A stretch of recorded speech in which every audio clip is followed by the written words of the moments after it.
Getting everyone together the day before your wedding is a must, and in this video I'm going to break down some of my ideas, things I've seen work really well and not so well for this welcome event. Ciao, I'm Lucy. I'm an Italian wedding planner and I'm the founder of Lista.com, the website that gives you everything you need to plan your Italian wedding with calm and confidence. So the welcome event, it is a must do. Getting everybody together for that first time in Italy, it is such a high as a couple watching everyone come together. But there are ways to do this really well and ways to do it not so well. You want to have everyone really nice and relaxed, settling into your wedding holiday and giving them the chance to mingle and get to know each other. It's possible that people haven't seen each other for a really long time or that they haven't even met. So this is about bringing people together and giving them the chance to really get to know each other. How you format this event, whether you have catering, whether you have a meal, all of the different things you can do, this is totally up to you. But I'd say think about the guests first and what they're going to want to get out of it alongside what your budget is. So the first step to do is think about your guest lists. Do you actually want everyone there? Some people only have like a rehearsal dinner where they have a group of people, the bridesmaids, the groomsmen and the close family together. What do you actually want to do? Then you've got to think about the location. So where do you want to have it? Have you had this vision of where you want to have it? If it is somewhere off-site from your wedding venue, can you actually get everyone there? Have you budgeted for that? Is that going to be easy for everybody? Is that going to mean that you have to start later than you'd want to and get home later than you'd want to?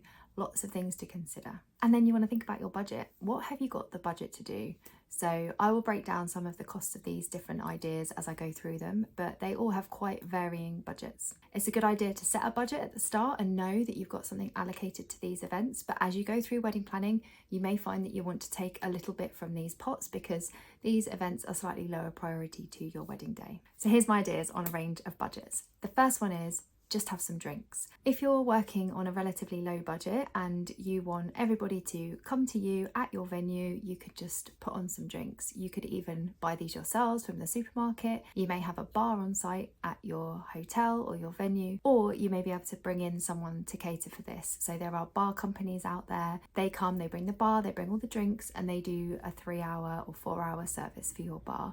So all of these options are quite budget friendly. They mean that you're using the venue that you've already booked and paid for, and your guests can probably make it there themselves. It depends what part of the country that you're in and how remote it is. You may have to put on transport, but actually even with that, it's still a really economical way of doing things. A slight flip to this is that you could head into a town. If you don't want to spoil the surprise of your wedding venue, you could go and have your drinks somewhere else. So you could go and have it in a bar. Most bars do want you to commit something if you want to reserve a space. It's actually really quite hard to book a bar space in Italy without committing to a minimum spend of something like 20 or 25 euro for aperitif snacks and maybe a couple of drinks. So just bear that in mind. Again, you've got to get everyone there. So it might be that loads of your guests are staying in this town and actually it's really easy for them to get there, but then your villa guests, you're going to need to book some transport or then be driven over to that event.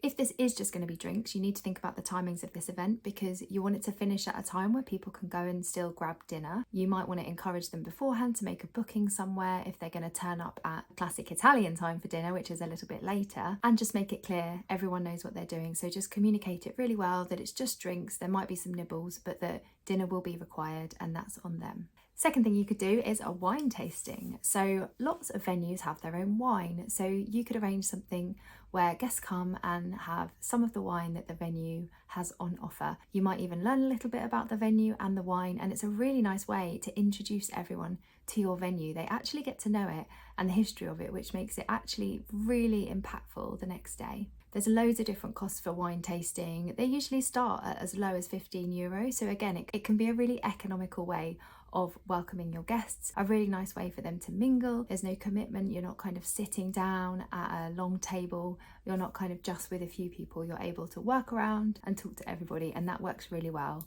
for a welcome event. Third idea, nothing new here. This is a catered event, so like a pizza or a barbecue. So you may do it at your wedding venue, you may go and do it at a different location. If you've got guests staying at a different villa and you want to keep the venue a surprise, then you could go and do it there. You can bring in an external caterer, they can use a pizza oven that's on site, bring their own, whatever. They can cook for you and your guests. Now, catering has gone up a lot in price the last couple of years, and even for quite a simple pizza, you're definitely starting an absolute minimum of €30 per person, and that's to have it made. So you're bringing in a whole load of people and they're going to make pizza for 2 or 3 hours for you. It's going to be the best pizza that you've ever had, and it's going to just keep coming. An alternative to this, if you are on a budget, sometimes people have pizzas delivered. This is slightly different because you have to think about how you're going to serve this and provide all of your own cutlery and things like that. It's a little bit more complicated and it puts a little bit more pressure on you to buy all of the stuff that you need, but it is a much more economical version. Then you can go the whole way to having a full catered meal. So you could have the full setup, a full dinner, different courses. Sometimes there's barbecues on offer. Some people have like pasta parties. There's lots of different catering options. These ones tend to start at more like 50 or 60 euro per person. They often include some drinks, but not many. So you're going to have to either add on a bar or you're going to have to stock a bar yourself. So bring your own drinks and extend that catering service so that you're able to take it out longer into the night. Again, at all of these events, you're going to have to think about transport. So this comes back to, at the start, who you want to come and where they're going to be and where you're going to base everything. Finally, you could take it off site. So you could go to a restaurant if you really want to have a meal of some sort. So you can often hire out a restaurant and you can have a buffet.